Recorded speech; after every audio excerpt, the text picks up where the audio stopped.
It is Thursday, June the 16th, 2022. Good morning. I'm Pearson Bowen. This is the CBC Morning Report. With the historic visit to Barbados by the Managing Director of the International Monetary Fund, Kristalina Georgieva, now underway, it's been revealed that Prime Minister Mia Motley is at the forefront of a new instrument of the fund, which is soon to become a reality. It is called Resilience and Sustainability Trust. The first time the IMF offers our members long-term maturity, long-term grace period, so money can be invested in transforming the economies to be stronger for the future. What is the news for the people in Barbados?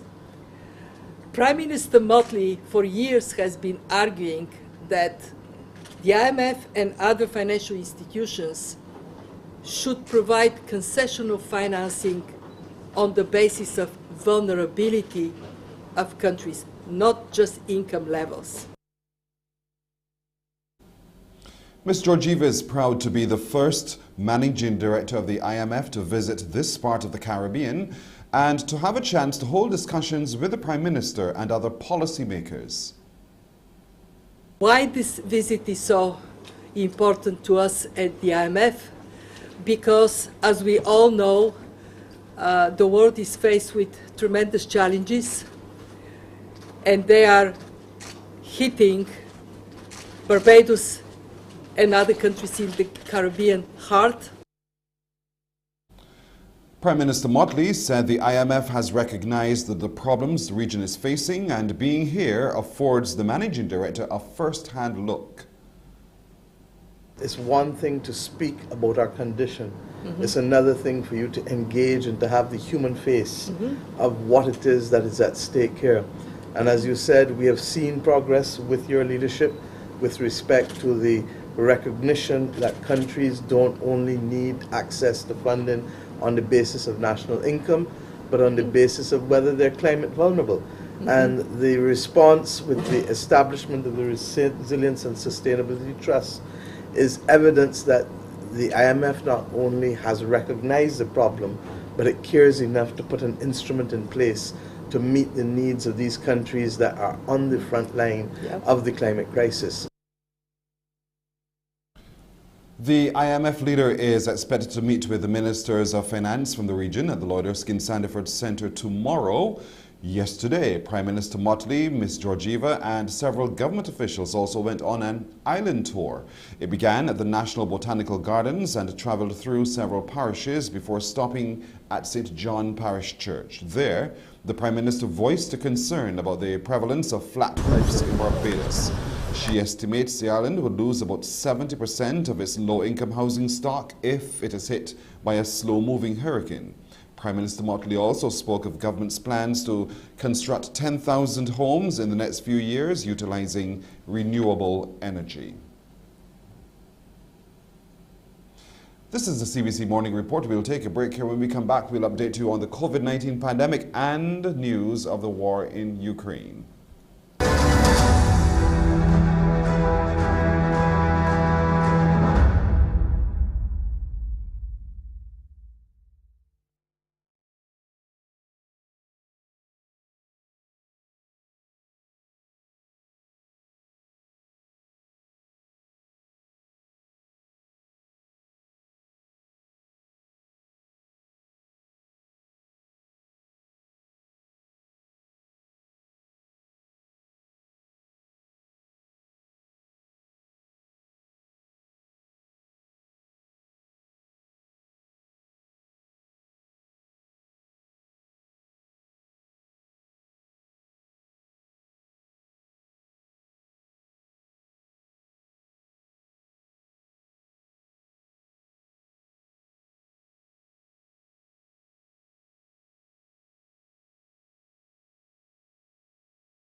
The death toll from the COVID-19 pandemic has risen by 3. The coroner's office reported that there were 3 additional COVID-19 related deaths which occurred in the community within the last 2 weeks. Therefore, 471 COVID-19 related deaths were recorded as of June the 14th. Meanwhile, Barbados has recorded 96 new COVID-19 positive cases. That's according to the Best of Santos Public Health Lab. After 530 tests were conducted on the 14th, those positive cases comprise 44 males and 52 females. 23 are under the age of 18. The number of people in isolation facilities was on 25, while 1,078 were in home isolation. We outside, that's the theme for the Belize Carnival 2022. The Belize Carnival Association President Patrick Thompson said the theme encapsulates the idea that everyone will be able to go outside for the first time in 2 years to enjoy the revelry in costumes. The event is planned for the first Saturday in September. It's been 2 years, the wait is over, and Carnival is back 2022. Hence the reason our theme is Carnival 2022. We're outside, we're back on the road. That's the theme for this year. All the bands are still hype.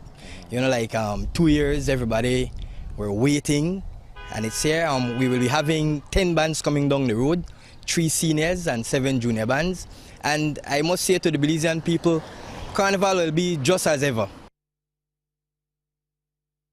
And Carnival in Bermuda is also back after being shelved owing to the COVID-19 pandemic, with new hosts and a new route for the parade along with numerous festivities. Bermuda Broadcasting News reports. Carnival is back. It's been 3 years since the last Bermuda Heroes Weekend Carnival, and a new organisation is at the reins. Carnival founders BHW Limited stepped down as organisers earlier this year. The Bermuda Mass Band Association will present the 2022 Carnival in partnership with the Bermuda Tourism Authority and other local event promoters. Festivities will begin on Thursday and go through to Monday, including a new route for the Revel de Road on Monday. The BMBA's Kedrick Smith said, quote, "Carnival in Bermuda is back with a bang. Revellers can expect numerous events, live entertainment and a spirit of togetherness over the course of the 5 days." End quote. The Bermuda Heroes Weekend revelries will still come under the watchful eye of the Bermuda Police Service. Police will operate sobriety checkpoints across the island and will be monitoring sound levels. Chief Inspector Alex Rollin also encouraged revellers to stay safe during the events. The Bermuda Police Service will maintain high visibility during these events. We urge members of the public against engaging in criminal activity or antisocial behaviour during these events. Although the scheduled carnival events have obtained noise permits, the BPS will still monitor noise levels and use authority under law to address any noise-related complaints. Members of the public planning to attend any of these events should travel with a group or in pairs. Avoid parking or walking in dimly lit or isolated areas, and advise someone of their whereabouts and when they plan to return. The Beijing city authorities have ordered a bar at the center of the latest COVID-19 outbreak to permanently shut and have started a criminal investigation into its staff. The Heaven supermarket in Beijing's busy entertainment area has been linked with 320 local infections that spread across the city in the past week. Before the latest numbers emerged, the Chinese capital was seeing a tapering off of the outbreak. Industrial output in May increased 0.7%, slightly higher than expected, but retail sales remained weak. The government is persisting with its zero COVID-19 strategy, which is having an impact on businesses. Katrina Yu reports. Beijing authorities say they're racing against time to contain a ferocious resurgence of COVID-19. Less than a week after the capital eased virus restrictions, hundreds of new cases have been identified, all linked to this nightclub, Heaven Supermarket. Its business license has been suspended and the owners are under investigation. Police have launched a criminal investigation into the bar and the relevant people in charge of the bar on suspected interference with epidemic prevention. Several other people have been charged with breaking COVID rules, including 3 men who ignored orders to isolate at home. The cluster has spread to 14 of Beijing's 16 districts and prompted mass testing in the largest, Chaoyang. The reopening of schools has been delayed. Heaven's Supermarket Bar is located here in Sanlitun, an area of Beijing known for its nightlife, restaurants and shopping. These businesses had just reopened when this new cluster was found, and now hundreds of them have had to close their doors again until further notice. Dozens of cases have also been recorded in Shanghai, forcing tens of thousands of people back indoors. The commercial center emerged from a strict 2-month lockdown at the beginning of June. New economic data shows China's zero-tolerance approach to the pandemic is continuing to take a toll. In May, industrial output rose 0.7% compared to the same month last year, and property sales improved slightly. But retail sales fell 6.7%, with uncertainty weighing heavily on consumer spending. It is so incredibly susceptible to faltering the moment there is even a slight COVID outbreak or COVID scare even, that I think consumption is going to remain under severe pressure. And that is the biggest economic challenge for the party right now. But righting that is going to take a lot of effort, and that is going to mean a drastically different COVID policy than the one that we have in place today. Analysts say as long as China's leaders refuse to live with the virus, sustained economic recovery will be difficult, leaving business owners anxious, knowing they could be one COVID-19 case away from closing their doors. The United States is releasing $1 billion in new security assistance to Kyiv amid fierce fighting in eastern Ukraine. It's the largest package of weapons and military equipment that Washington has provided to Kyiv so far. The U.S. has also pledged another $225 million worth of humanitarian assistance for the war-torn country. The U.S. Defense Secretary confirmed the announcement at a gathering of NATO defense ministers in Brussels. We've built tremendous momentum for donations and delivery of military assistance. And after this afternoon's discussions, we're not just going to maintain that momentum, we're going to move even faster and push even harder. We'll deepen our coordination and cooperation, and we'll bolster Ukraine's armed forces to help them repel Russian aggression now and in the future. So we'll continue working closely and intensively together with this contact group, and we'll keep on strengthening our support for Ukraine's self-defense, and we'll continue to stand up for the rules-based international order that protects us all. Time for me to tell you what to expect when you join me at 6:30 for Morning Barbados. Today we'll meet the winners of the recently concluded BCA T20 tournaments. They will join us to share in the joy of winning. Also, a young lady who is a foreign languages teacher who was awakened by a dream to help empower young females to reach their full potential. She'll share the details of her stories and her book when she joins us as one of our enterprising and exceptional young people. And we'll also meet a young 11-year-old Barbadian who is already breaking records. We'll share those and a whole lot more when you join me at 6:30 for Morning Barbados. We'll take a break right here. We're coming back with more on this morning report.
After a 3-year hiatus, Copa Airlines has returned to Barbados, with tourism officials vowing to maintain the links created with the vital Latin American market.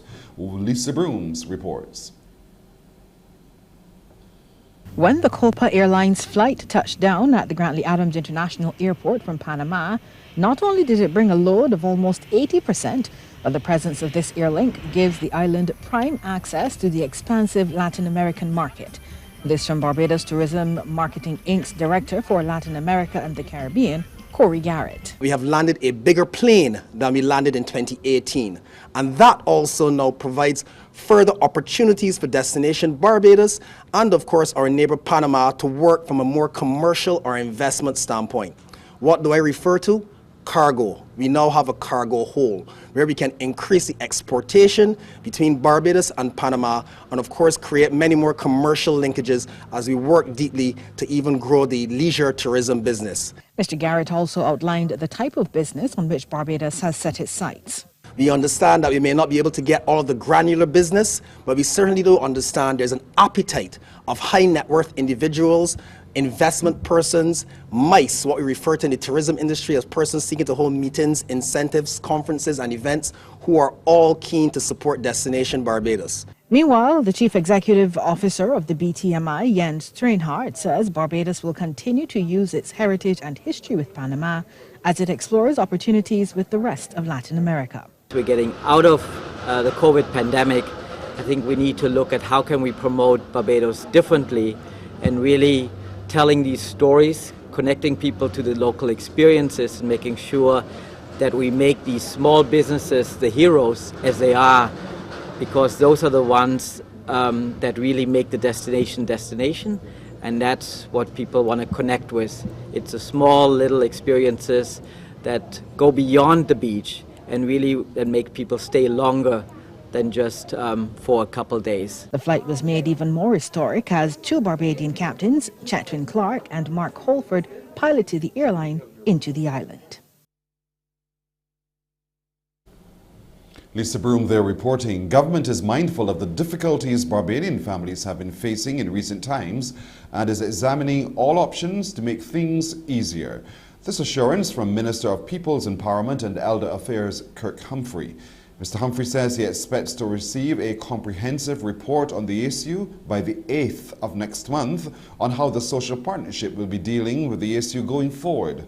He made the remarks at his ministry's headquarters as he issued a statement clearing the air about government's social relief program targeting 1,000 families.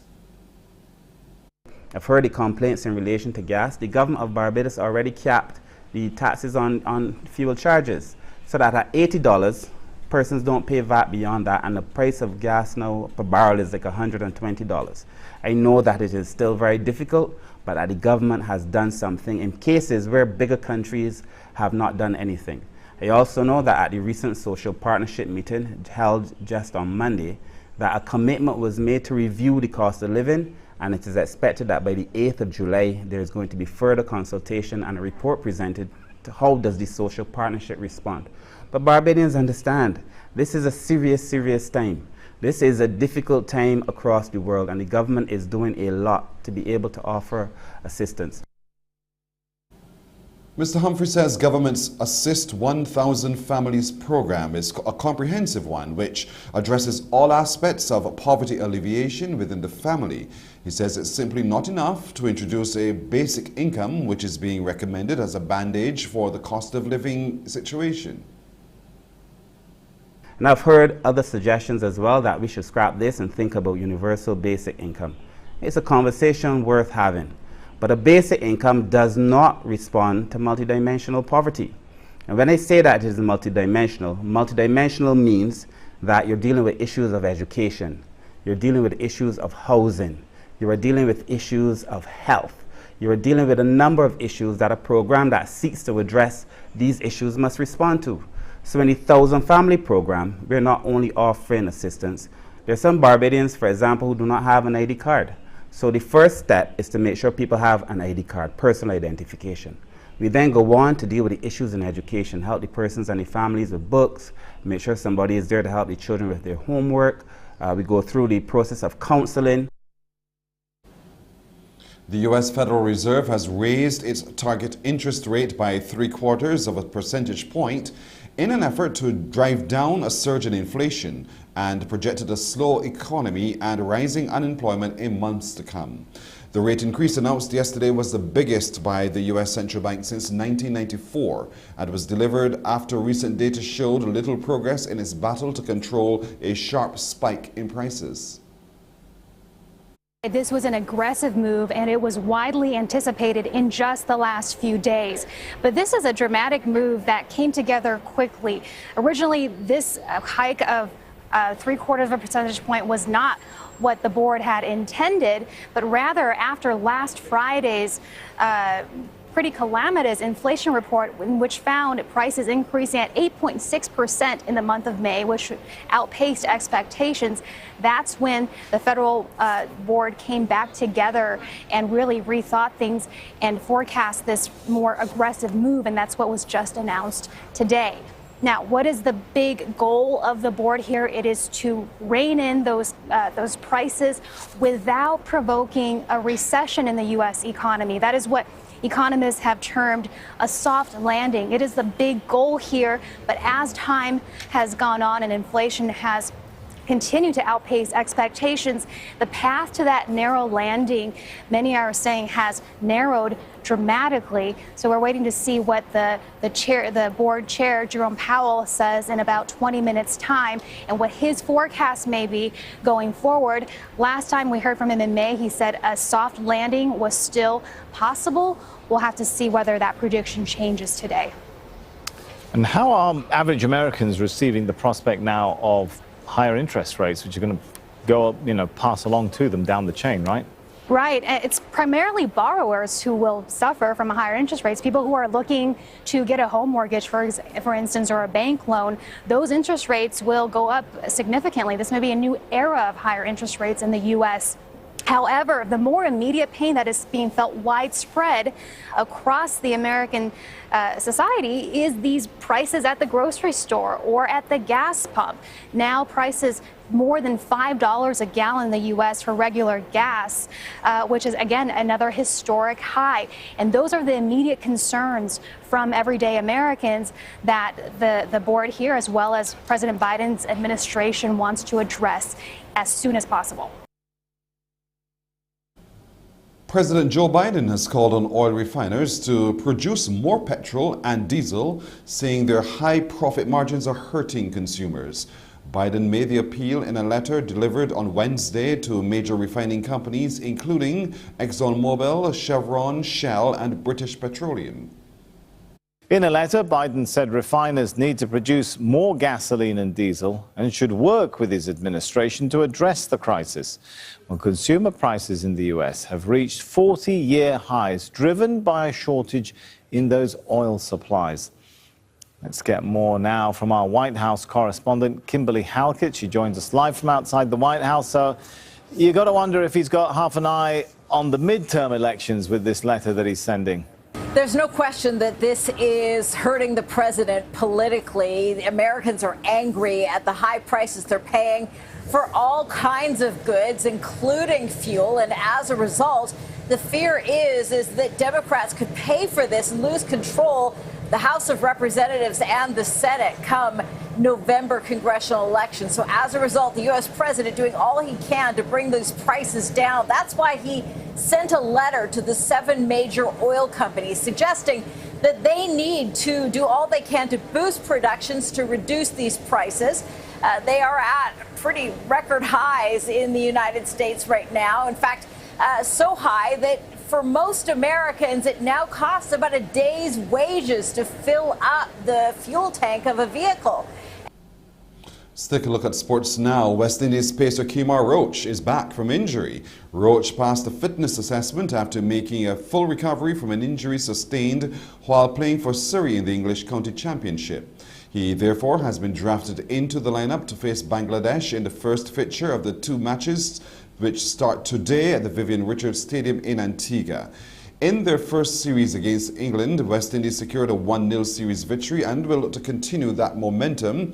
4 years ago, Bangladesh's last visit to Antigua wasn't a pleasant experience. On the first day of their 2018 tour, the West Indies rooted them out for 43, their lowest test total ever. Windies captain Craig Brathwaite says the squad is well prepared and will be aiming for some success.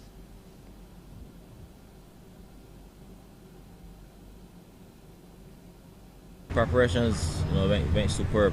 I thought we had 4 or 5 days here. We had some net bowlers from Leewers. Leewers team, I thought they were spectacular. As batters, we got in some good work, and obviously other guys came in yesterday, from Pakistan, and the guys really looking forward to this series. For me, the biggest thing is that we can't underestimate them. Just because they may not be top 3 in the world, it doesn't mean we're just gonna roll over them. I think as batters and as bowlers, we gotta stay disciplined. We gotta go there and work hard. I thought the England series, we did a good job as batters. About again 100 every game. I thought that was very good. And we just can't think we can just get 100, just because it's Bangladesh. I think we gotta go there and work hard. We gotta be disciplined. Obviously, they have some young fast bowlers and some good spinners. So we got some peers that may be tough, but we gotta fight. And for me, that's it. And for the bowlers as well, we gotta work hard. We gotta be disciplined. We gotta bowl to the fields. And the main thing, we can't underestimate this team. We cannot do it. That's the main thing I'll be preaching. Well, today's test bowls off at 10 o'clock this morning. Live coverage on 94.7 FM for the ultimate Beijing experience starts at 9:45. So don't miss a ball of cricket on radio on 94.7 FM. Let's take a look at forecast conditions as recorded earlier at the Met Office of the Grantley Adams International Airport. At the moment, we are 27.6 degrees Celsius under cloudy skies with a slight haze. The winds are coming from the east-southeast at a beautiful 35 kilometers an hour. If you're heading to the beach today, expect a low tide at 29 minutes after 11 this morning and another low tide at 17 past 11 tonight. There's going to be a high tide at 8 minutes after 6 this evening. Seas are smooth to moderate in open water with swells ranging from 1.5 to 2.5 meters and decreasing. Small craft operators and sea bathers, please exercise caution. In the forecast for Barbados today, there's a mix of sunshine and clouds with a few brief, isolated light showers.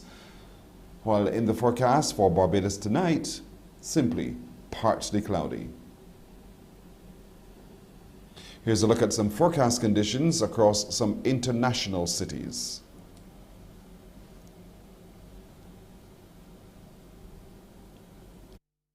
And that's it for today's edition of the CBC Morning Report. I'm Pearson Bowen. Morning Barbados starts now. Wake up, wake up, wake up, wake up. Barbados, get up. Good morning. Good morning, Barbados. Good morning. Good morning to you. Good morning. Morning, morning, morning.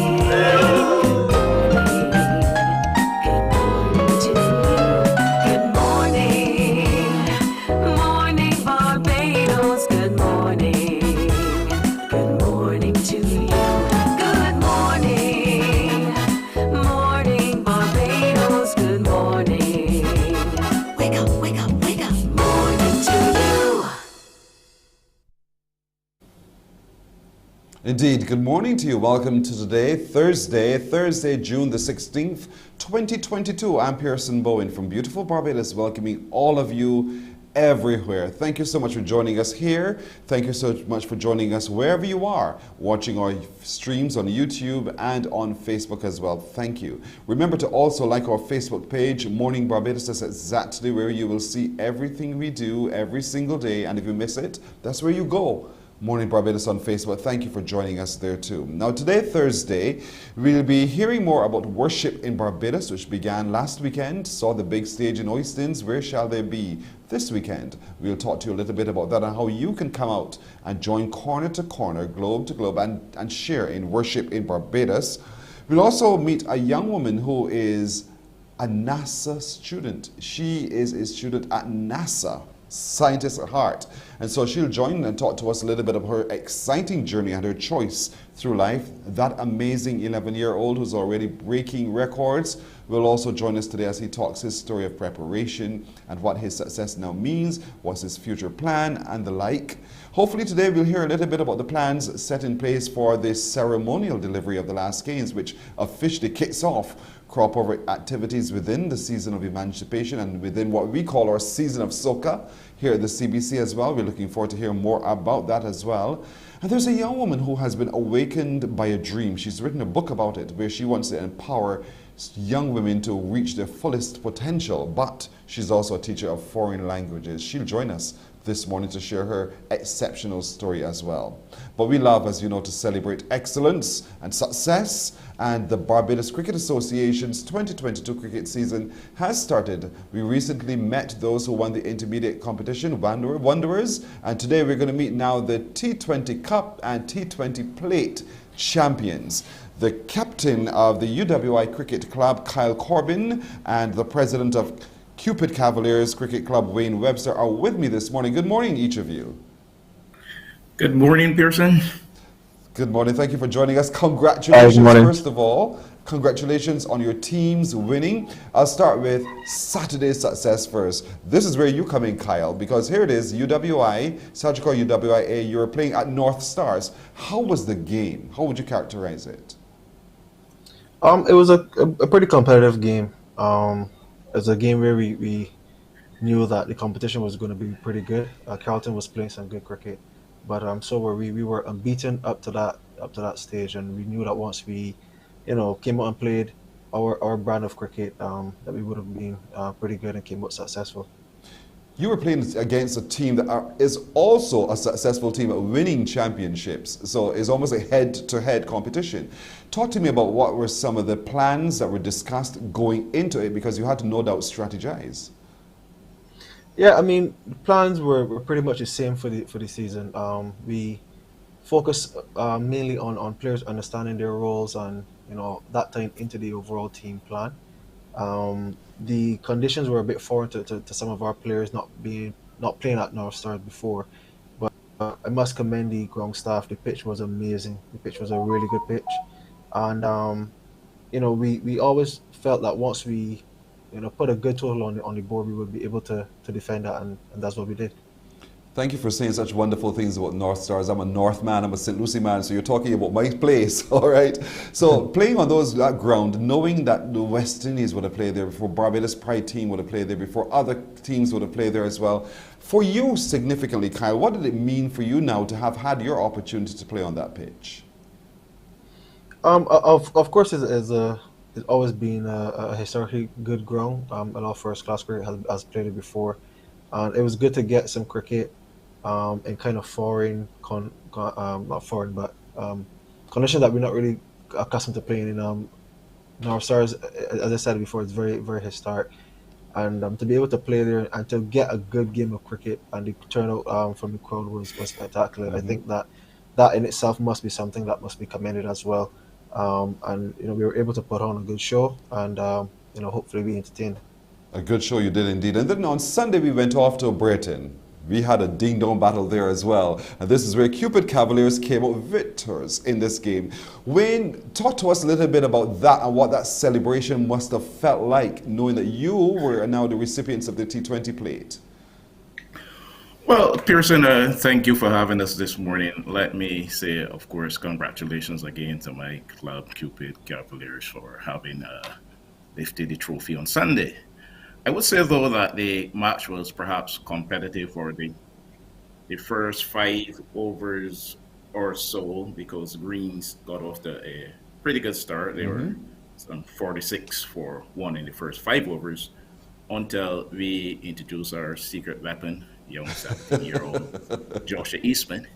And as they say, the rest really became history. It was only a matter of time then before Cupid wrap up the match quite comfortably, yes. I dare say. Indeed. So yes. Go ahead. Go ahead. Yeah, so it was good, of course, to be playing in the finals for the second time in our 2 years in competition in the Barbados Cricket Association's competition. But it was a pretty comprehensive victory at the end of the day. So talk to me about the strategies. Second time successive, and you've made the finals. There has to be a plan in place. Let's hear the plan for Cupid Cavaliers to reach the finals every time. Well, the critical thing about Cupid Cavaliers is a team is about 20 years old. It was formed in 1999, 2000. Of course, we didn't have any cricket in 20 or 21. But from the days in the BCL, to quote Kofi Annan, Cupid Cavaliers have always punched above its weight. And that's reality. There is no team in the BCL that I can think of that would have beaten Cupid Cavaliers twice in the 19 years or so that we played in the BCL. And when we made the decision to join the BCA, which took us quite a while because we were trying to get into the BCA from about 2012 or so. We finally got in 2019, and we made a commitment that within 5 years that we will be playing first division cricket. Wow. In this country, because we know that it is possible. Within our first year, we were promoted to the intermediate. Now, there was no cricket because of COVID in 20 and 2021, but we have resumed our mission. And the win in the plate is only a ticking of the box. So it's not an occasion. Of course, we celebrate because we have won. But it is nothing to rest on our laurels because there are 4 more competitions that we are participating in this year, and we intend to compete in each. And based on our mission, we expect within another 2 years or so that again, Cupid Cavaliers would be the headline catching club, having gained promotion to a higher level again in the Barbados Cricket Association's competition. You know we're going to hold you to that. That says that's the plan. We are going to hold. So note this tape, put it in your archives because we are going to remember this one for the next 2 years to see if we've achieved that. But no doubt, it's a team effort. And let's talk a little bit about that, Wayne, from your perspective for Cupid Cavaliers. You talked about having your secret weapons who you were able to unleash to make the difference. Who else comprise the team, and who are those star players that we need to pay keen attention to coming from Cupid Cavaliers that have the potential to go to the next level? Well, this is the way I want to put it. I want you to focus on 3 youngsters that we are going to be playing in the intermediate competition this year. The 17-year-old Joshua Eastman, who announced himself on Sunday. Yes. There's also Antrin Dowrish-Gill, a 17-year-old Parkinson student. And there's Jalen Holligan, a young 18-year-old fast bowler. And the focus of Cupid, though a completely experienced team in terms of the composition of the team, batsmen, all-rounders, and bowlers, would ensure that we not only compete, but we defeat teams that we come up against in this year's competition. So the other players you will look at is Kenny McCollin. He's getting on now in age, in his mid-30s, but he was knocking at the doors of Barbados cricket when he was a youth. This Terry Pilgrim with a lot of experience, Gaddafi Cummins, Devon Dobson, David Rogers, among others. So we have a substantially balanced team. And we have substantial support on the second division bench as well, that can also fit in. We have a player called Jamil Blair, one of the better batsmen in local cricket at the BCL up in Barbados, but he's playing second division. So as to help to nurture the other group of players in that division to supply our intermediate side with the talent that we want when there's a need to call upon it. This is fantastic. There's a real rich plan there at Cupid Cavaliers. Kyle, it must feel fantastic to see the crowds, first of all, to know that cricket is back, one, and that the crowds are also back lending full support. What does it mean to you and you think the UWI, your team, UWIA, to know that when you look out around you, there's so many eyes and people watching and supporting. Yeah, I mean the anticipation before the start of the competition was pretty high. I think everybody, really, couldn't wait for cricket to start back, and knowing that the cricket was being played at North Stars, I was wondering what kind of turnout we would have seen. But again, it was fantastic to see the numbers, people coming out with their families to enjoy it again. Hopefully a lot more of that can continue. And then for us, it was, for a lot of our youngsters to play in the finals. The public, there's some of the hardest taskmasters going around. So to play in that atmosphere, to perform and to win, I think it does a lot for them personally, individually, and hopefully they can take that experience throughout their careers. We saw the smiles on the faces of the winning teams, and so there are smiles all around from all of us indeed. And so the Barbados Cricket Association truly has to be commended. What do you think, Wayne, about cricket being back and the crowds also being back, lending full support? Pearson, cricket is such a critical part of the Barbadian psyche that there's no doubt that the Barbadian population suffered tremendously during the last 2 years. Unfortunately, nothing to do with cricket, but because of COVID. And to be able to get back close to what we consider life as normal was tremendous. And the decision by the Barbados Cricket Association, of course, to decentralize the playing of the finals by going into far-out communities really underscored the importance and the relevance of cricket to Barbados. There were over perhaps 1,000 or so persons at Britain on Sunday, which is a substantial turnout for a local lowest level cricket match in Barbados. Indeed. And among them were several young children and females. If we were to count perhaps the amount of autographs that they were running down Cupid players for, it would clearly demonstrate the buy-in that the community has to cricket in Barbados. So anything that is positive for the development, promotion, and playing of cricket in Barbados is a flip to the Barbadian psyche and the Barbadian population. Well and said. we can only welcome that. Indeed. More cricket on this weekend, ladies and gentlemen. On Saturday and Sunday, the 50-over series has started, and certainly commentary you will hear on 94.7 FM, as we are the ultimate Bajan experience. So we're everywhere where there is a Barbadian endeavour. And certainly we want to commend both of you, your teams, Kyle Corbin, the captain of the UWI cricket team, and Wayne Webster, the president of Cupid Cavaliers, who have won each their respective championships on the last weekend. We're looking forward to even more success, and as Wayne said, we're holding him that 2-year plan. We will see if it comes to fruition, should we all be alive, but we'll see how it goes. But best of luck, gentlemen, going forward. Thank you. Thank you very much. Good morning, You're very Barbados. welcome. You're very welcome indeed. Morning Barbados continues right after this. Morning, morning, morning. Good morning. Good morning to you.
Some refer to her as Miss, some call her Senorita or Mademoiselle. Her name is Jonee Curlew. She's a teacher of foreign languages and she's also a big author as well. Jonee, good morning to you.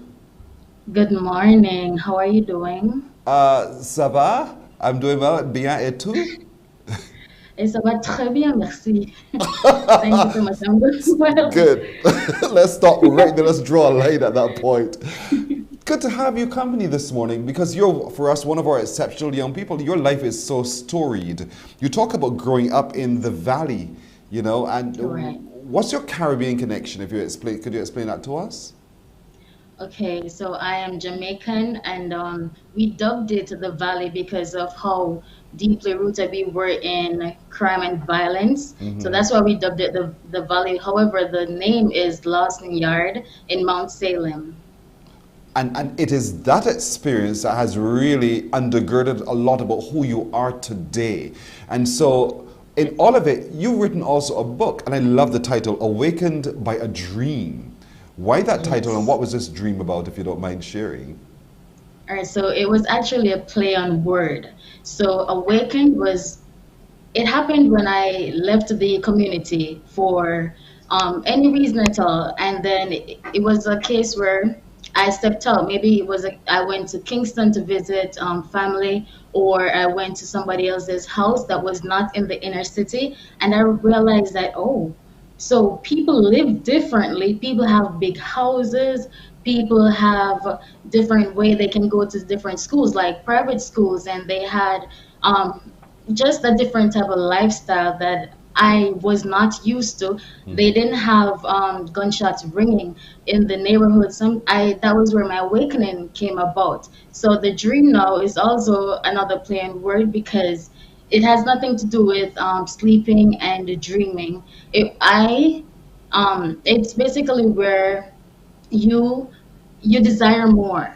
Yes. So yes, I'm from the inner city, but I wanted a different lifestyle. I didn't want to be awakened by, or to be wake up by gunshots, or to having to move my bed from the holes, like so that I didn't get wet by the rain. So we had to shift the bed. So that's where the dreaming, I was like, okay, so I do want a better life. I don't want to be hungry. I don't want my siblings to be in this similar situation. And I'm 11 years older than the first one. So I charged myself to actually be that person to elevate my economic status and my family's lifestyle. So that's where the dreaming came about, and It was I awakened. worked.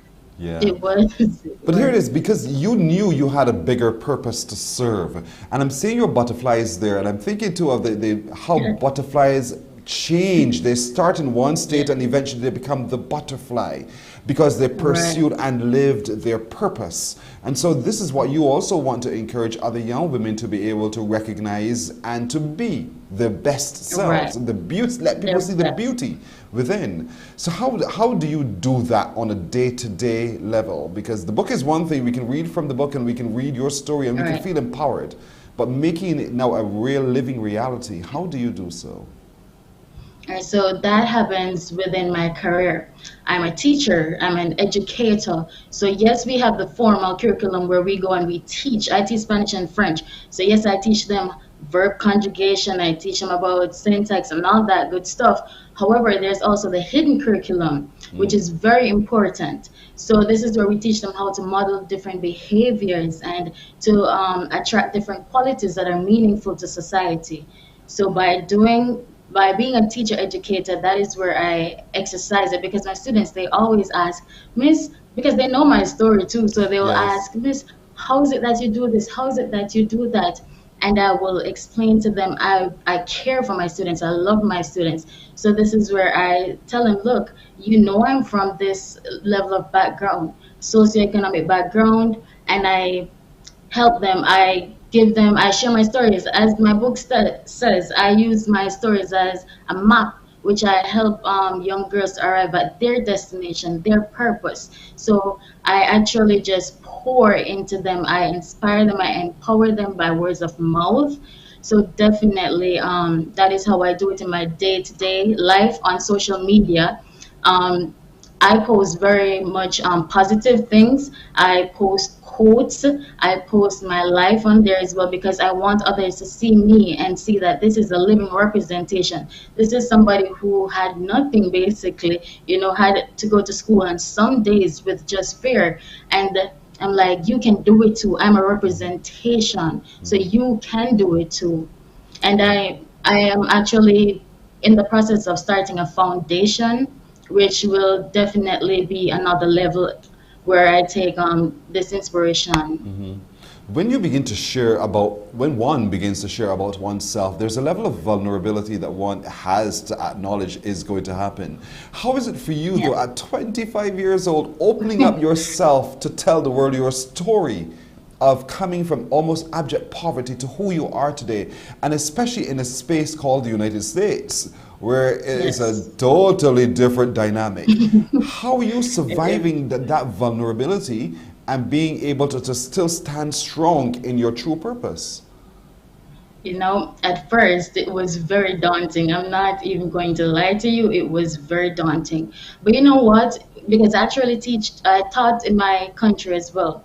So it was a case where I saw myself in my students because, not everyone, because my teachers didn't know. So not all the students will come and say, Miss, I'm going through this. Miss, can you help me? Miss. So I looked at them and I was like, which one is the misguided? Which one is the poor? Which one just needs love and affection? And that was where I had to kill flesh. I had to say, you know what? Because I don't know, and not all of them will come and confide in me, that I had to be vulnerable so that they would, I call it creating a positive psychosocial environment. So they felt safe enough because no, I'm not just the teacher, but I'm also someone who they can relate to. And as you said, I'm 25, so I'm a millennial. So socially, mentally, I'm there with them. And, it became easier over time. So when I got to the United States of America, it was already in me. Yes, their lifestyle is different, and you know what? I call to be privileged because I did not have those same privileges when I lived in Jamaica. But it is there are some students who they have to work, they have to come to school, so they need it too. Even though I'm in the United States, they need vulnerability, they need that connection. So. Yes. I want to get into your head and your spirit for just a moment. When you look forward into the future, what do you see? It is amazing that you've asked that question because since of lately, I have definitely been chiming into that aspect, and I see nothing but greatness for myself. I'm always saying that I just need to tap into it. And I tell my students all the time too that I believe in God. I believe that I am his child. And if he said in his word that I'm wonderfully and there's wonderfully made. So, and if he says all things are possible, then who am I to actually second guess that? So I do see a lot like just greatness for me in my future. That's fantastic to hear. I was watching you. I was so curious about what's in her head about her future. But thank you for articulating it for me. But your faith is what keeps you strong and what keeps you rooted and grounded as well. But sometimes faith can be challenged by a whole host of real life circumstances. How do you then? I'm not sure if you're a visitor to churches or if you spend time in the Bible, the Word, or what. But how do you find the thing that really tells you, come on, Jonay, you can do this. Get up, get going, and believe. Right. How do you do that? I feel like throughout my life, so many had happened. I almost died on 3 different occasions with guns in my face. So I'm like, I'm not living, and all these chances that I've got, I know that there's a purpose in my life. And also with faith, so many challenges. I went to college. I'm a first generation graduate. Like, who am I to question God? And also like, as it relates to any challenges, because life is real, and I will let everyone know that life is definitely real. So there will be challenges, there will be hardships, but what do? We keep pushing. This picture that we're seeing here, I was supposed to go to France, and then I paid for my ticket and all, and then my visa got delayed, and my teacher there to the left, Madame Wallace, she paid for it. So God keeps showing up. Yes, and teachers have, they're such beautiful people. Throughout my life, my teachers have been there. And even when I was in college, there will be times when I say to my mom or my dad, like, I need this, I need that. But guess what? God shows up. They will tell me that, oh, maybe we don't have it right now, but we'll send it to you soon. But God shows up. God always shows up in every situation in my life. And that is what keeps me going. Because, even as small as a mustard seed, He's not asking for a lot. So I keep that in my mind, and I keep saying, okay, well, this happened before and He came through for you. So just wait, be patient. He'll show up for you. Wow. I'm lost for words because you've really just ministered to me as well. And that's the experience that one can get, amen, indeed, one can get from reading the book Awakened by a Dream. Her name is Jonee Curlew, and she's from Jamaica initially, but she lives in the United States now and teaches Spanish and French to so many. There's the book. How can people who want to take the chance to be inspired by your work, how can they get a hand on your book? So my book is available on Amazon. Just in Amazon for right now. I have been in contact with the bookstores in Jamaica, so I'm just waiting for them to contact me. But as I wait, because I know they're going to, it's just a matter of time, being patient again. So for now, it is available on Amazon, in ebook form, paperback or hardback. So whichever one you desire, it is definitely available. So when you set to draft your life's plan now, we set goals, we have to set goals, we know where we have to go next. What do you think is next for you, Jonee? Okay, academically, I would definitely say that I'm going for my master's degree. So I want to do one in curriculum and leadership, because I believe that we need some Garveyism, we need negritude in our curriculum. So that is definitely a plan for me. Also, I'm in talks with having a grant in my name, because to whom much is given, much is deserved, So I am definitely working on that. And as it relates to my family, I'm doing this for my family. Because I'm telling you, when you have lived and you have experienced so much growing up, and nobody really knows unless you speak about it. So definitely want to do this for my family, to be an example. As I said, I'm a first generation graduate. It still blows my mind some days. I'm like, this is me, this is my life, so definitely I want to definitely continue to do a lot more. I do intend to return to Jamaica to contribute more to my society and to my people. I love that you're reading my mind. You're already responding to things I wanted to ask without me even asking. And that's all right. That's really good. Because watching you here and listening to you truly inspires all of us. And we have dared to be inspired by you this morning. The book is called Awakened by a Dream. Her name is Jonee Curlew, Jonnea Kirlew, and she is found, her book is found on Amazon. It's a great read because she is truly an inspiration indeed.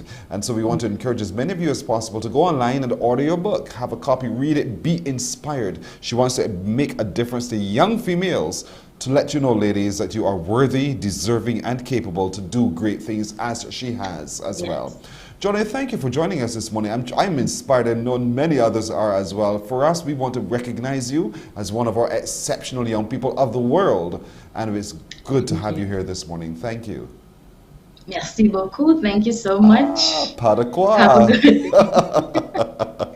Have a good day. You too. Thank you so very much indeed. I love it. Indeed. Truly an inspiration. We're going to take a break right here. We're coming back with the news in just a moment. Morning, morning, morning. Good morning. Good morning to you.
Morning, morning, morning. Good morning.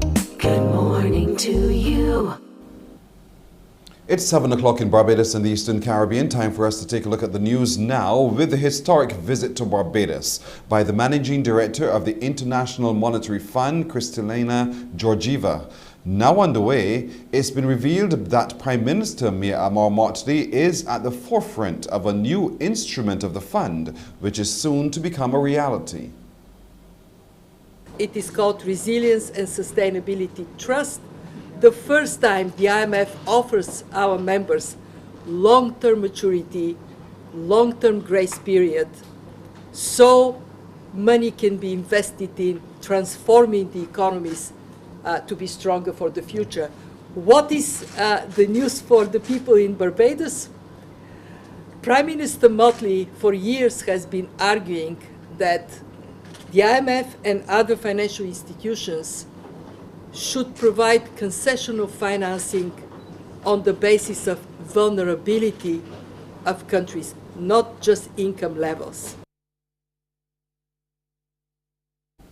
Ms. Georgieva is proud to be the first managing director of the IMF to visit this part of the Caribbean and to have a chance to hold discussions with Prime Minister Motley and other policy makers. Why this visit is so important to us at the IMF? Because, as we all know, the world is faced with tremendous challenges, and they are hitting Barbados and other countries in the Caribbean hard.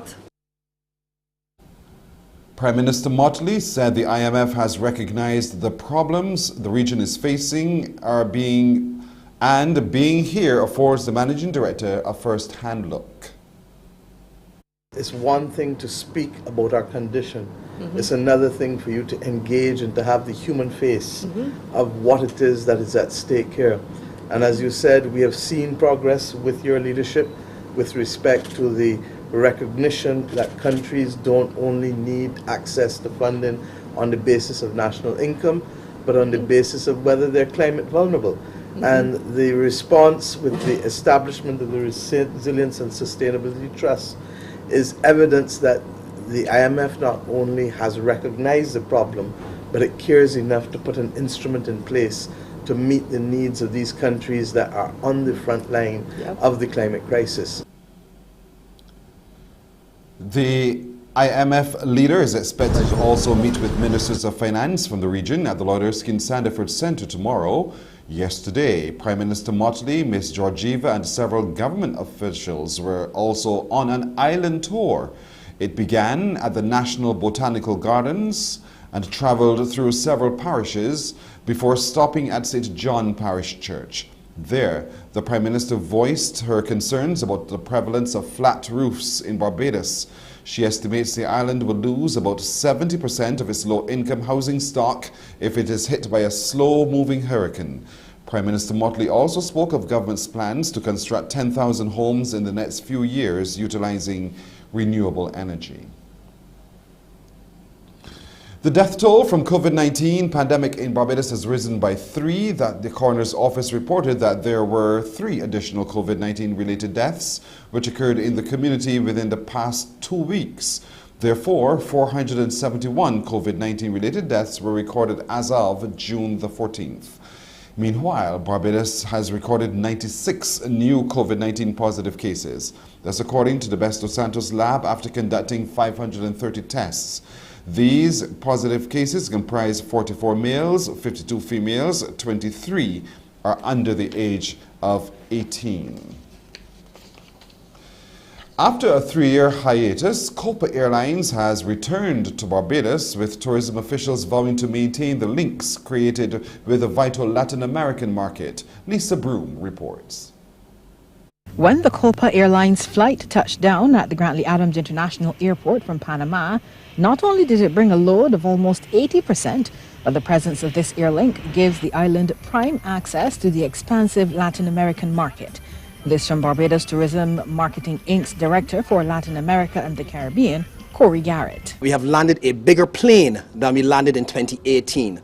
And that also now provides further opportunities for destination Barbados and, of course, our neighbor Panama to work from a more commercial or investment standpoint.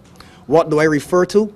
Cargo. We now have a cargo hole where we can increase the exportation between Barbados and Panama and, of course, create many more commercial linkages as we work deeply to even grow the leisure tourism business. Mr. Garrett also outlined the type of business on which Barbados has set its sights. We understand that we may not be able to get all of the granular business, but we certainly do understand there's an appetite of high net worth individuals, investment persons, MICE, what we refer to in the tourism industry as persons seeking to hold meetings, incentives, conferences and events, who are all keen to support Destination Barbados. Meanwhile, the Chief Executive Officer of the BTMI, Jens Treinhardt, says Barbados will continue to use its heritage and history with Panama as it explores opportunities with the rest of Latin America. We're getting out of the COVID pandemic. I think we need to look at how can we promote Barbados differently and really telling these stories, connecting people to the local experiences and making sure that we make these small businesses the heroes as they are, because those are the ones that really make the destination, and that's what people want to connect with. It's the small little experiences that go beyond the beach and really that make people stay longer than just for a couple days. The flight was made even more historic as two Barbadian captains, Chetwin Clark and Mark Holford, piloted the airline into the island. Government is mindful of the difficulties Barbadian families have been facing in recent times and is examining all options to make things easier. The assurance from Minister of People's Empowerment and Elder Affairs, Kirk Humphrey.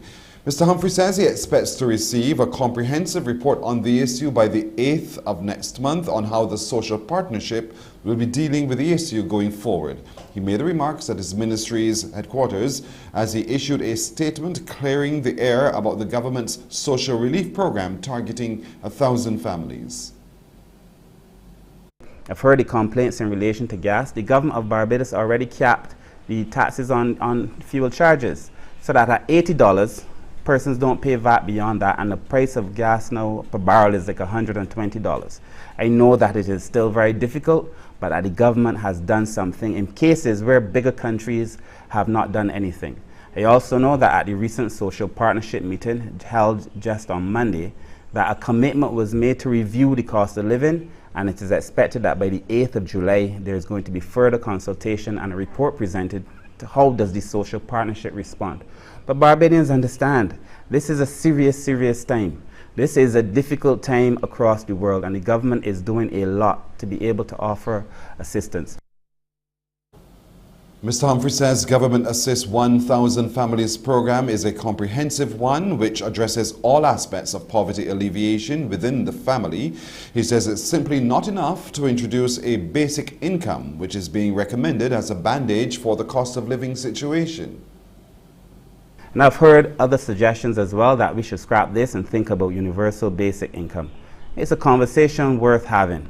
But a basic income does not respond to multidimensional poverty. And when I say that it is multidimensional means that you're dealing with issues of education, you're dealing with issues of housing, you are dealing with issues of health, you are dealing with a number of issues that a program that seeks to address these issues must respond to. So in the 1,000 Family program, we're not only offering assistance. There's some Barbadians, for example, who do not have an ID card. So the first step is to make sure people have an ID card, personal identification. We then go on to deal with the issues in education, help the persons and the families with books, make sure somebody is there to help the children with their homework. We go through the process of counseling. Well, that's a look at news until now. Remember, more news on TV8 at 12 noon in the CBC News Day. We're going to take a break right here, and we're coming back with even more on Morning Barbados in just a moment. Morning, morning, morning. Good morning. Good morning to you.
Morning, morning, morning. Good morning.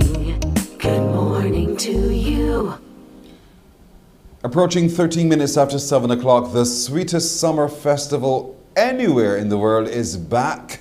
It is on, and certainly we want to hear a little bit more about what we can expect. Joining us this morning to talk about the ceremonial delivery of the last canes, which officially really kicks off everything, is Stacey O'Brien, who is a festival and event planner of the ceremonial delivery of the last canes. Stacey, good morning to you, my little short friend. How are you? Good morning. Hi, Thurston. Good morning, Barbados.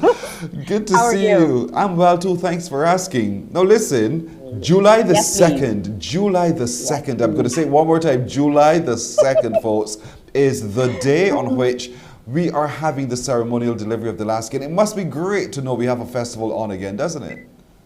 Yes, it is great, and I have the honor and the privilege on behalf of the Crop Over Committee after 2 years hiatus to bring this ceremonial delivery of the last canes, and we are going to Portville Sugar Factory. We're going to have an amazing time on this factory yard.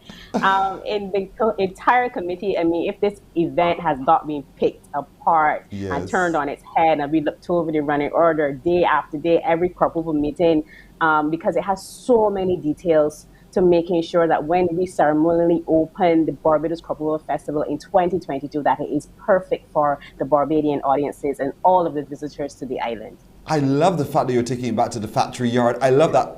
You're not old enough to know this experience, but as a child, that's where we used to be. For me, it was Spring Hall Sugar Factory in St. Lucie. For a lot of people in their communities, they would have gone to their respective communities there and done that in the sugar plantation yard, and I love it. So sugar make it sweet is the theme. Sugar make it sweet. Sugar make it sweet, and I'm so glad you spoke about your time at this event, because there is a generational gap, and we are trying to address this in terms of this event, because there are a lot of people that don't even associate agriculture with the Crop Over Festival. So we're getting back to the sugar factory to reinforce the reason why we're having this festival. So it is my honor and privilege to be able to do this event, because I too would not have been privy to seeing an activity like this happening in a factory yard. It is so going on to be awesome. The second is going to be amazing. The 2nd of July, we take over Portville Sugar Factory.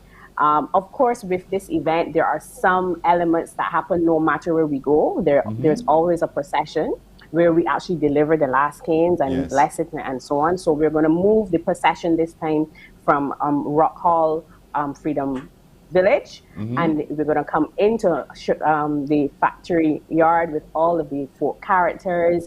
You know how we do it at the National Cultural Foundation. It's going to be a beautiful thematic representation of us as a people, and we're celebrating sugar, the sugar industry, the byproducts of the sugar industry, of course the Crop Over Festival, which is vested in this agricultural in our agricultural heritage. So the event itself is we're going to take over the factory yard, and we're going to bring back all of the elements that teach you about why we make it so sweet. I know.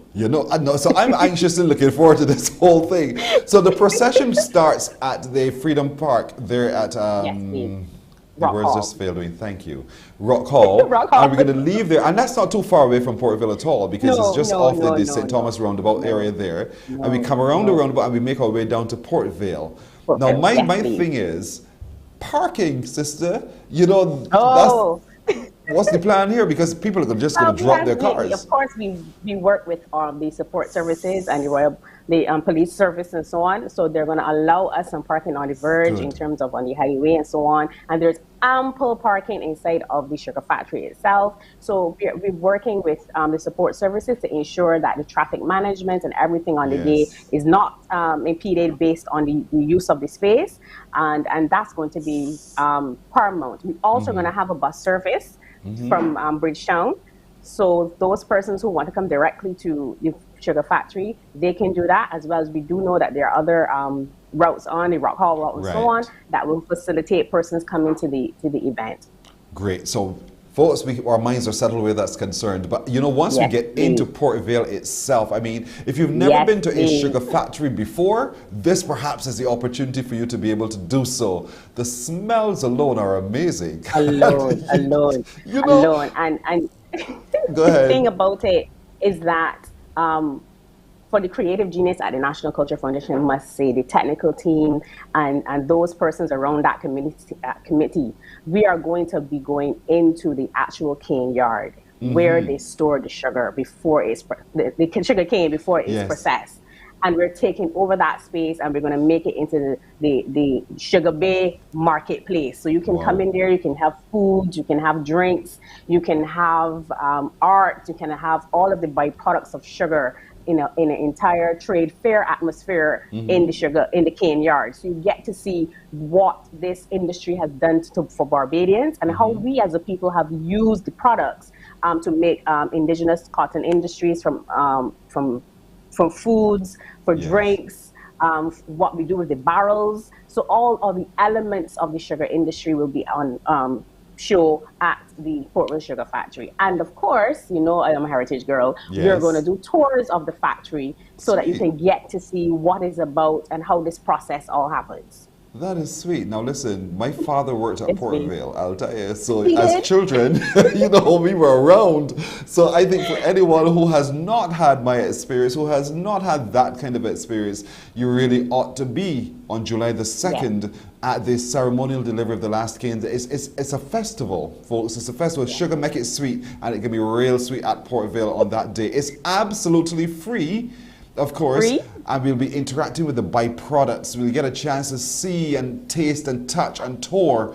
All of those things are going to happen on that day.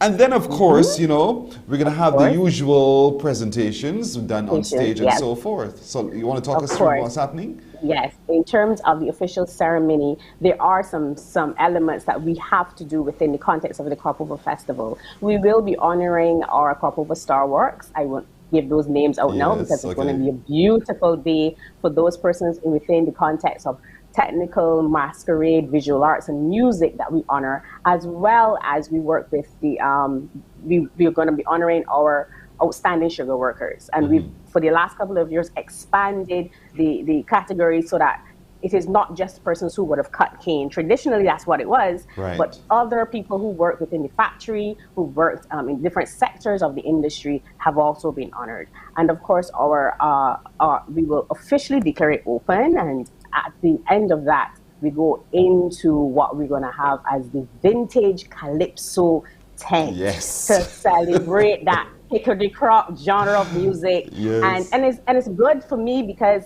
you know, I'm younger and one of the younger members of the Crop Over Committee. So to pair these two elements, the delivery of the last canes as well as a vintage calypso tent, is going to be a celebration of all things crop over. So I want Barbadians to come out and enjoy this event because it's going to be a historic afternoon at Port Vale Sugar Factory. It is going to be great indeed. I can hear Miss Burr, Mr. Harding, Burr, Mr. Harding, all of those songs.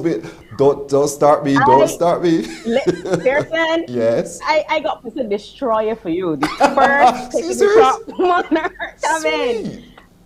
Right? I mean, people are so excited about showing who they are as a people and the things that we do, because, you know, in Barbados we all have 2 or 3 jobs, you know. we are Calypsonians, but we are postmen. we do it for our festival, and we do it because this is a reflection of us as a people. So we're going to have tributes to the fallen Calypsonians. You're gonna see presentations to honor Romeo, Observer, and we're gonna have tributes from the younger Calypsonians, some of them that have come through the Junior Monarch program, so some of our older monarchs and so on, who really want to continue in the art form. So the evening is going to be made up of all things, the elements of the festival. And after 2 years, the visual artists are excited, the Calypsonians are excited, the musicians are excited, we at the NCF are all excited, and I want Barbadians to come out and remember who we are here at the factory and in the factory yard for the ceremonial delivery of the last games. Indeed. Well said, Stacey. Stacey O'Brien with the NCF. She is the festival and event planner for this, the ceremonial delivery of the last games on July the 2nd at Port Vale Sugar Factory in St. James. Get the bus from Bridgetown and come on down. Take the buses that pass there. Drive your cars, park on the verge. The police will direct you. And let's all, as a people, celebrate the delivery of the last games and kick off this festival. Let me make it real sweet. On July the 2nd, there's going to be the parade from the Freedom Park, the Rock Hall Freedom Park, all the way down to Port Vale. It's not a big, long distance, but it's going to be lots of celebration with top bands and everything else. It's going to be great. July the 2nd. We shall not miss it, Stacia. Thank you so much for talking to us. Thank you. Have a good morning. Bye-bye. Bye-bye indeed. Thank you, Bye-bye. Stacey O'Brien from the National Cultural Foundation. We're taking a break right here. We're coming back with more on Morning Barbados. Morning, morning, morning. Good morning. Good morning to you.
This exceptional youth to whom I'm going to introduce you now has had a dream. She's living her dream. She's come from almost abject poverty and she is now realizing that dream as a student at NASA.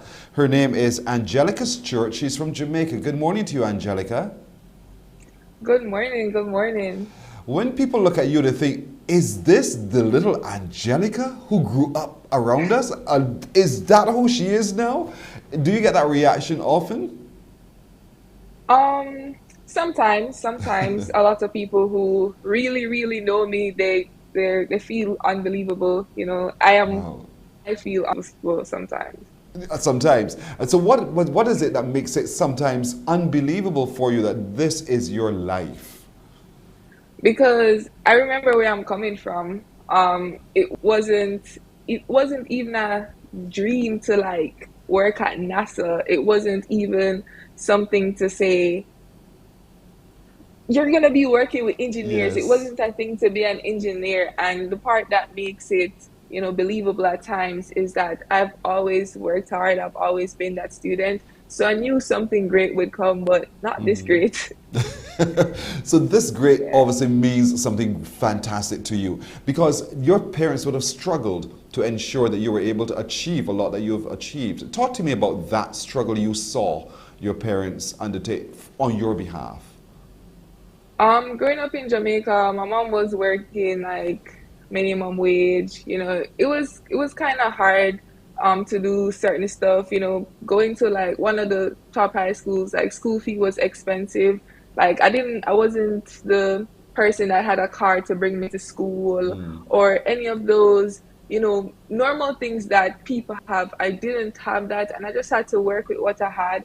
I know my mom did her best in making sure that she provided for me. My sister, she lives overseas, she lives in London, and she has always supported me in that capacity, but it wasn't always fancy. I remember there was a point in our lives where we didn't have Wi-Fi and we had to go on the veranda to get the neighbor's Wi-Fi, to do work. And, Yes. it was crazy. Either the veranda or like go to the library or somewhere to have Wi-Fi. So just the thought that that was my life and then here now is just amazing. But when you look around you at the time growing up as that little girl with all of those other challenges, financial mostly, you could have taken the route that many others have taken. You could have simply said, education, what? I'm not interested in that. There just seems to be no way out. We can't afford it anyway. You could have chosen that route, but you instead chose to study and study hard and pursue your dreams.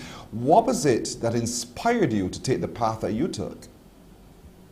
I think mentors definitely. I've seen people, as I said, my sister, she lives in London, and I've seen education change her life. Mentors. I've always had great people, especially in high school, where they're like, keep going. I also played netball, so that was my backup plan. If this education thing don't work out, I have netball, and I've had hope. I had dreams. I always believed that I was gonna be able to go to college, probably not on a full scholarship, but I always believed that I was gonna be able to go to college eventually, even if it's through netball. So how did you find yourself now as an intern at NASA? How did that piece of magic happen? I was just there, applying to colleges. First, I wasn't intending on NASA. Like, I didn't know NASA was gonna come today. I felt like it was gonna come, but not right now. And I was, Howard has internship partnership with Google and stuff, and I was trying to apply to Google and everything. I did well. I felt like I did pretty well, but I got rejected from Google, and then I was like, whoa, that devastated me. But rejection, it really pushes me. Rejection really drives me to, do great things. And I just applied. I wrote my application letter crying and, asking God, like, what? Because I felt like I did great, but, God had other plans. So when that happened and I applied, I asked for a letter of recommendation, and I got the letters of recommendation, and then that's why I applied, and then I got it. So I was just like, whoa, 25, me?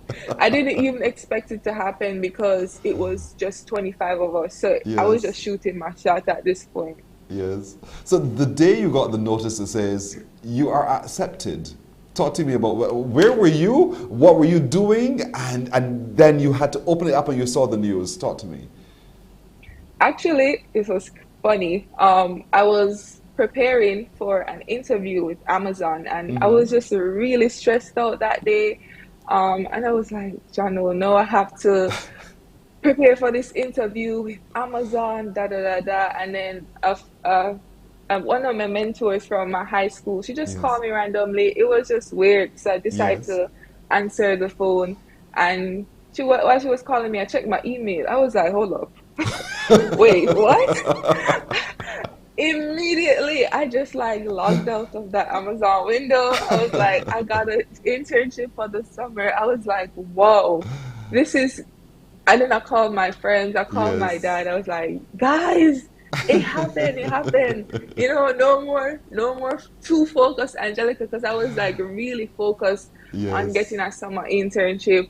And I was just overjoyed because they know I work hard, and just to have those people. My friends are mostly Caribbean, and just to have those people around me who knows the struggle, who knows how hard you work, and it was just amazing. It was beautiful. So you're planning now on heading out of, you're in Jamaica, I suppose, and you're planning now of heading over? I am in the US right now. Oh, you're in the US at the moment. Good. Yes, the internship has started. It started on June 6th. I'm in the US. I'm a US resident, so I go back and forth to Jamaica, but I live here. I moved here in 2018. So, but Jamaica is still my home. A lot of the plans I have is for Jamaica.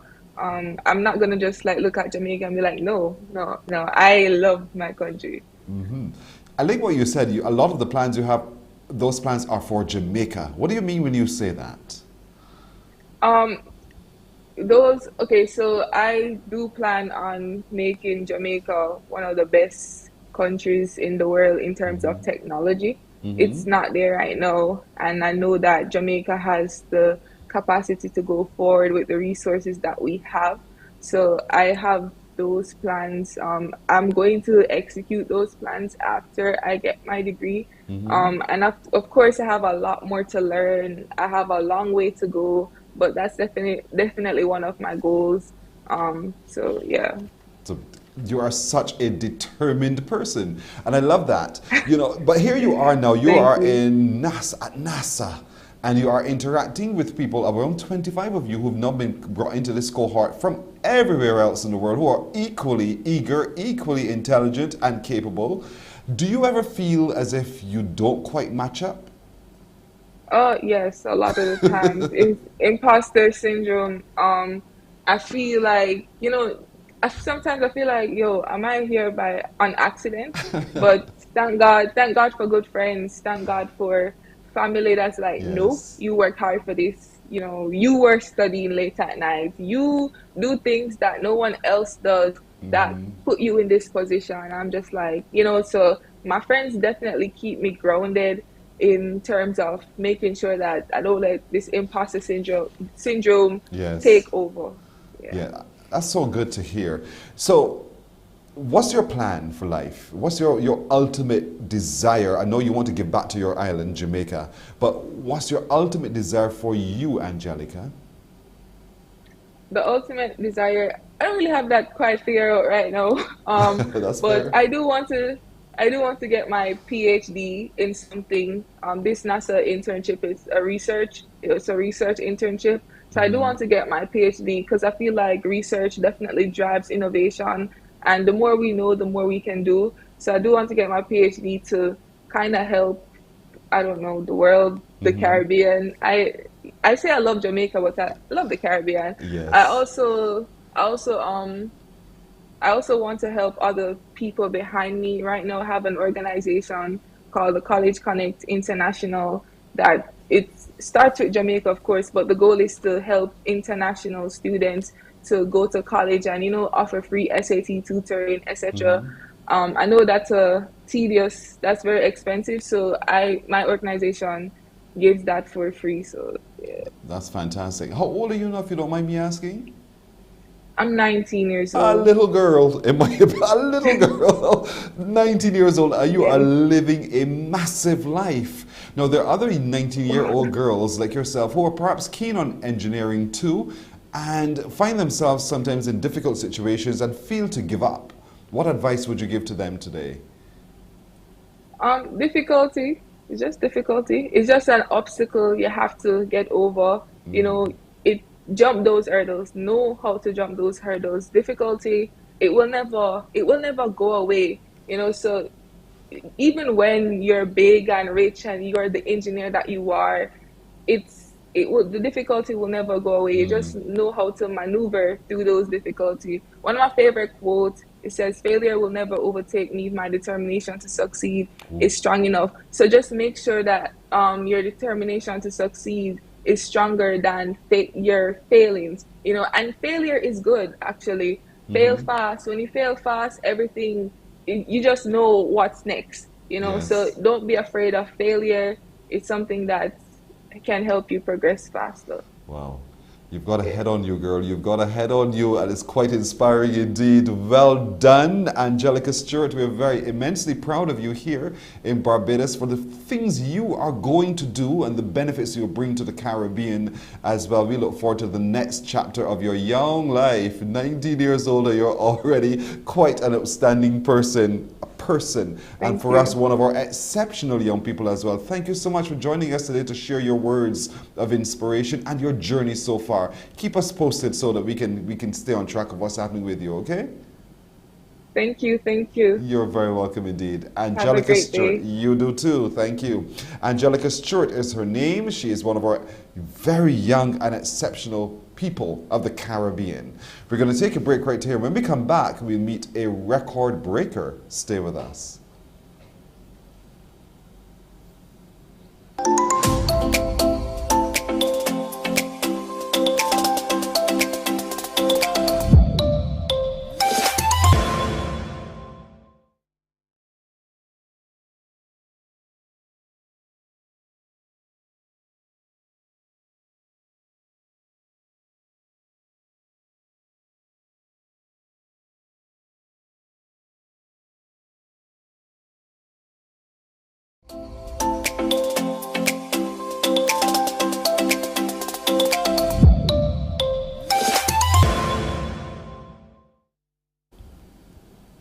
23 minutes now to go to 8 o'clock this Thursday morning. Another one of our exceptional young people is coming up. He's only 11 years old. 11 years old, but he is a star athlete already, having already broken a record. What I love about it is he's just another little boy.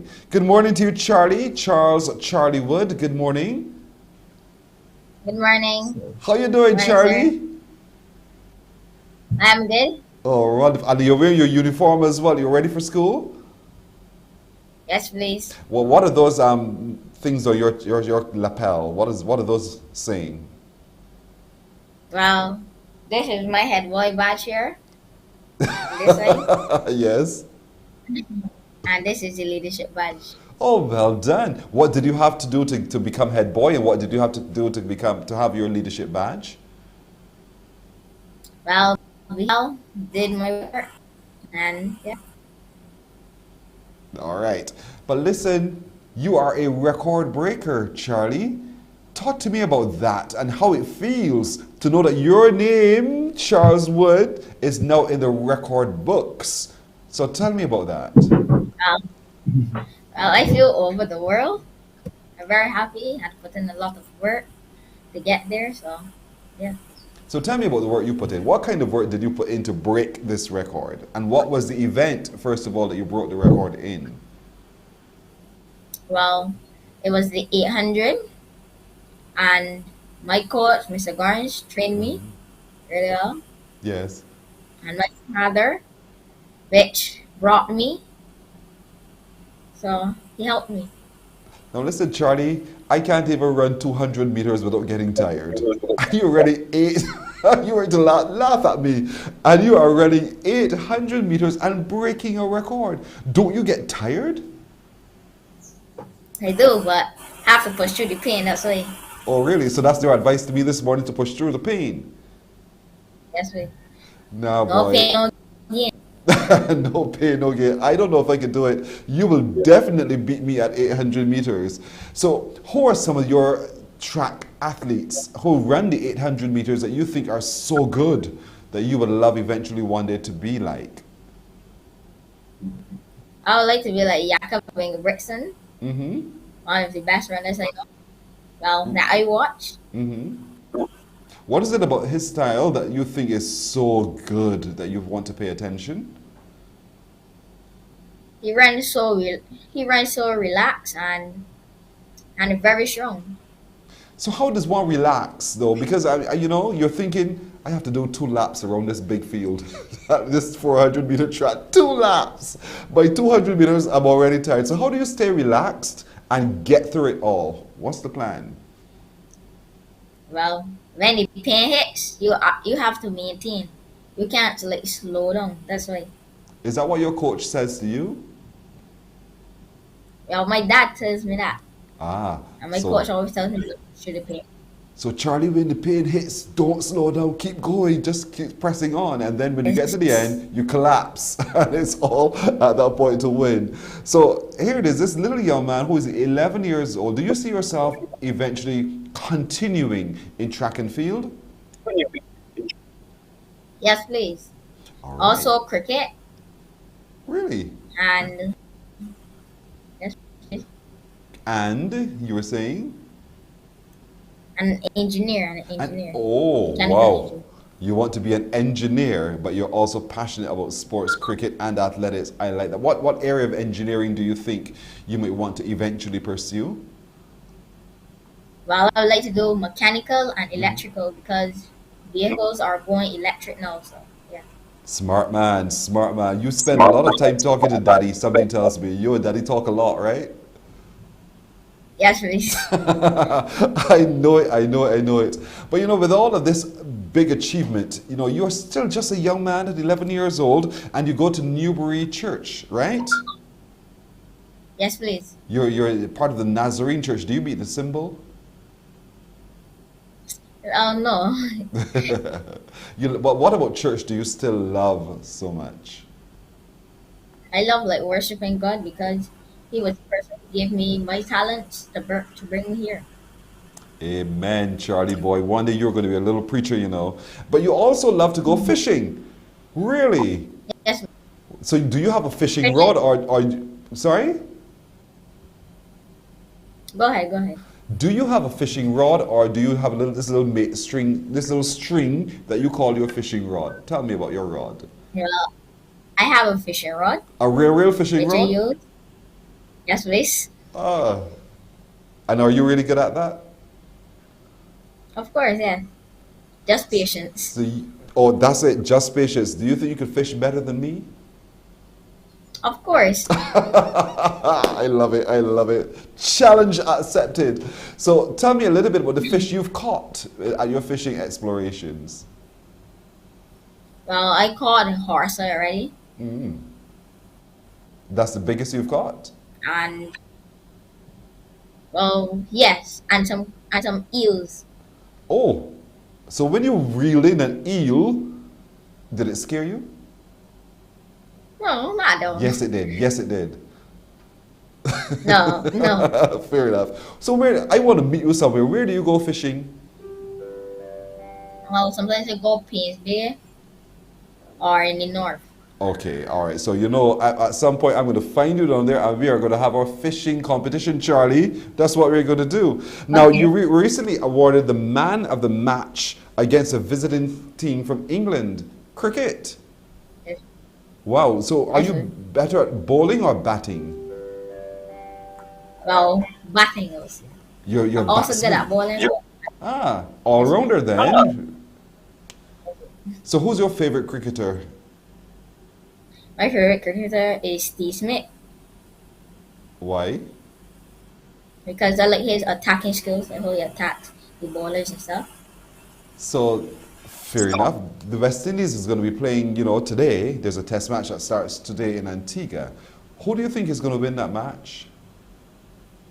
Oh, of course, West Indies, Why do you say so? because West Indies is better than Bangladesh. I can tell you that. Once they stand up and bat, they can win. My boy Charlie, I love it. Charlie, well done indeed.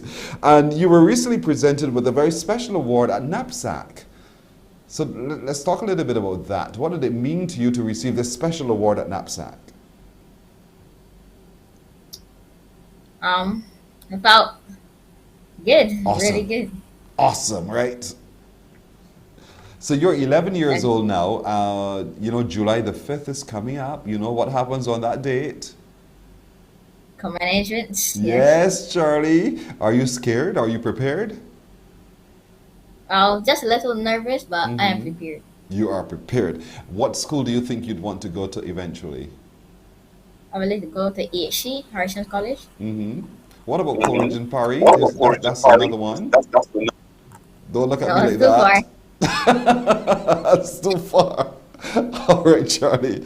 Oh my gosh, I like you. I really like you. I am so proud of you today, Charlie. Charles Wood Jr. is his name. He is already a record breaker. His name is now in the books for the 800 meters in his division. And certainly we celebrate you today as head boy of the Workmen's Primary. As a young athlete, he is one who loves to worship at Newbury Church of the Nazarene. He loves cricket, tennis, road tennis, athletics, fishing, an all-round good young man. And he's looking forward to his examinations shortly, heading off to Harrison College, hopefully at the end of that examination as well. Charlie, well done. Well done. Congratulations.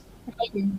You're Thank you welcome. very much. Keep smiling, buddy. Keep smiling and make today a great day. Always remember to be your best self, Charlie. Okay? Promise me that. Yes, sir. I will. Good man. Good boy. Good boy indeed. His name is Charlie Wood, one of our exceptional young people this morning. Isn't he a delight? He is going to be a success, something tells us. We're going to take a break right here. We're coming back with more on Morning Barbados.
Morning, morning. Good morning. Good morning to you. We're 11 minutes away from 8 o'clock. Last week we told you about worship in Barbados, and they kicked it off in Oistins. There was one certainly in Oistins last weekend. Where shall they be this weekend? Going to 4 spots, indeed, as they worship in Barbados. Sean Apache Carter, a gospel artist, good man, worship leader and musician, joins us as he joins to tell you more about where they will be worship in Barbados. Sean, good morning to you. Hi, good morning, Pearson. Thank you for having me on this morning. You're very welcome. Were you there last weekend in Oistins? I actually was unable to attend last weekend, but I saw the video clips and it was fantastic. Yeah. So I just want to make sure that everybody understands what worship in Barbados is, the movement. So explain that for us. Sure. So most people would be familiar with worship in the city. Used to happen a couple of years ago. So worship in Barbados is an extension of worship in the city.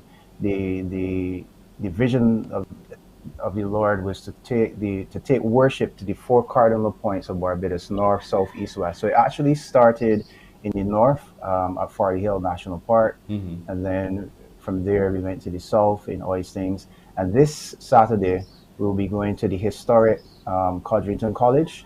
And then there will be the big one in Bridgetown in Golden Square. And after that, there will also be Family Fun there. It's going to be an event for the entire family. I mean, all of these sessions are for the entire family. But after the big one in Bridgetown, then there's going to be that Family Fun Day at Codrington Stable, which is right there opposite Culinary School and in the Botanical Gardens. Yeah. So this, it was. Go ahead. You were saying. Go ahead. Right. I was saying that, for those of us who are aware, sound always precedes a movement. And we believe that is so. Even give you an example in Acts chapter 2, on the day of Pentecost, the Bible says there was a sound like a mighty rushing wind before the Holy Spirit came into the upper room and filled the individuals with His Spirit. And we believe that is what is happening again. It's happening now, not in Jerusalem. It's happening in this little beautiful island of Barbados, where there's worship in Barbados. So there's a sound that is going out, and I believe that the atmosphere has already shifted, because there seems to be a momentum in this movement. Again, one of the things that your Lord said recently was that it's more than a moment. As human beings, sometimes we get caught up in the moment. So this moment may be a good moment, it may be a high, but anything that goes up must come down. So it's more than a moment; it's a movement. I was very pleased to hear you say that just now. This movement. Yeah. And it's a movement that is gaining momentum, because the expression of worship in Oistins was far different to the expression of worship in Farley Hill. And I'm sure that the expression of worship in Codrington College will be completely different to that in Oistins as well. So even if you've been to the last 2, you should come out. You should come out to Codrington College as well. Person, there's let me just say this as well. There are gospel singers. And then there are worship leaders, and then there are psalmists. And we will be blessed by the ministry of Reverend and Psalmist David Rowe and team on Saturday at Codrington College. And like I said, Codrington College, as we know, has huge historical significance for us here in Barbados, going back to slavery, and then even recently it's the oldest theological college in the Western Hemisphere. Yes. So it's a significant location with deep roots as it relates to the spiritual climate here in Barbados. You just defined some people: gospel singer, gospel and psalmist. Define that for me, if you don't mind. Because now I'm very curious as to the distinctions. Right. Yes. So a gospel singer could be from inspirational music. The lyrics and the theme could be from the Word of God, from the gospel, preaching the gospel. Then you have worship leaders who you will primarily see on Sunday mornings in different sanctuaries across the island. and they lead the people into the presence of God, as we would say. And why I say as we would say, because the presence of God is everywhere. He's always here. And worship is a lifestyle. But, we break down things in words that we can understand and package it. And so worship leaders, we might start with, the Bible says we enter into his courts with praise. So you might start with praise music, and then you go into worship. And worship does not necessarily have to be slow. It doesn't have to be North American style. It can be, our Caribbean rhythms can be reggae. But then a psalmist flow like David. You see, David wrote the majority of the Psalms, and that was spontaneous worship. That was hearing from heaven and echoing it back, releasing it in the earth and echoing it back to heaven. Right. So it's quite similar. Some people flow in all three. I do. But there's one that you flow more in than the other. And for sure, Reverend Rowe is definitely a psalmist that's been blessed to pour into, and for the entire Caribbean. So when we come there then on Saturday, this Saturday at Codrington College, it begins at 5 in the afternoon, by the way, folks, so gather before, because we want to start at 5. And it's absolutely free, by the way. We'll have that worship experience. We'll also have the prophetic worship, and then the declarations and dance there as well. So very briefly, just walk us through what each of those will mean, and so that people prepare themselves to be a part of this movement on Saturday worship in Barbados. Right. So there will be some songs that you're familiar with, so that you can join in the worship. So it's not a spectator event. Right. It's all of us entering in together. So whether you're on the stage or you're on the grounds at Codrington College, we all entering together. There will be dancers there with streamers. There will be dancers there with flags. The Bible tells us we don't wrestle against flesh and blood. It's a spiritual war. It's not a physical war. And every dance move is an act of war. Every wave of that flag is an act of war. Every lick that is played on those drums by the percussionists and even by the drummer with the drum kit, that's an act of war. So we're all joining together with the gifts that we have. We're coming together in one accord, just like on the day of Pentecost. They were firstly in one accord, then there was a sound, and then there was a huge and a massive move of the Spirit of God. And we are believing that for Barbados, to bring change, to bring hope, to bring peace, to bring joy, and to the entire nation of Barbados.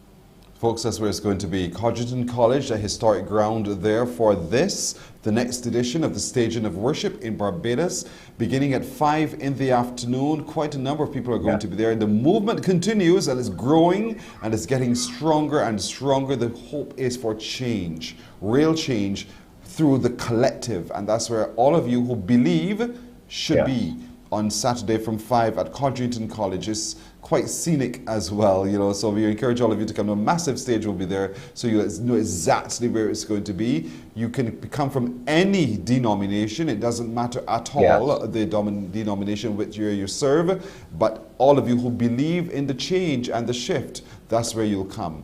So thank you, Sean. I hope that you really are inundated with a lot of people, again, because the purpose is what it is that is going to be overwhelming, and it has to happen. Thank you, Sean. Yes, thank you as well, person. For those who want to get involved or want more information, you can email us at worshipinbarbados@gmail.com. So it's very simple, worshipinbarbados@gmail.com for more info. And if you want to get involved in this one at Codrington College or in Bridgetown next week Saturday, not this Saturday. Yes. Worshipinbarbados@gmail.com. Thank you to Sean Apache Carter, who is telling us more about worship in Barbados. So before we go, I just want to let you know about a few things. Remind you, Father's Day is just a matter of days away now, and St. Mary's Church, they're having their family day. It's a big family day. Tomorrow we'll give you a chance to win some tickets. Don't worry about it. It's a family day luncheon, a pick-up and drive-through family luncheon from St. Mary's Church there at Cheapside from 11 in the morning till 2 in the afternoon on Sunday. Look at the menu. Fish or chicken, rice and peas, gravy, sweet potato pie, steamed vegetables, tossed salad, macaroni pie, and you can have some dessert as well. So that's on Sunday. Drive-through. You can drive, pick up, and move on. The family luncheon, order as much as you can. 11 till 2. Just also want to remind you, you're invited to attend the job fair, Royal Caribbean International in partnership with Barbados Tourism Marketing and the Seven Seas Group. They're extending that invitation to you 15th and 16th, 9 till 4, Garfield Sobers Gymnasium. That's where they're hiring all shipboard positions. Can't wait to see you. They're hoping to help you live your dream on board as well. So that's it for today. I want to thank you so much for joining us. Thanks to my producer, Nadia Foster, and there's a nurse or technical director. Who's doing sound? Somebody tells me. Tamisha Green, I know, is at Master Control. Christopher Blem, I didn't see you for the morning, but Christopher, thank you too. Looking forward to seeing you again tomorrow. Until then, take care, everybody. Bye-bye. Wake up, wake up, wake up, wake up. Barbados, get up. Good morning.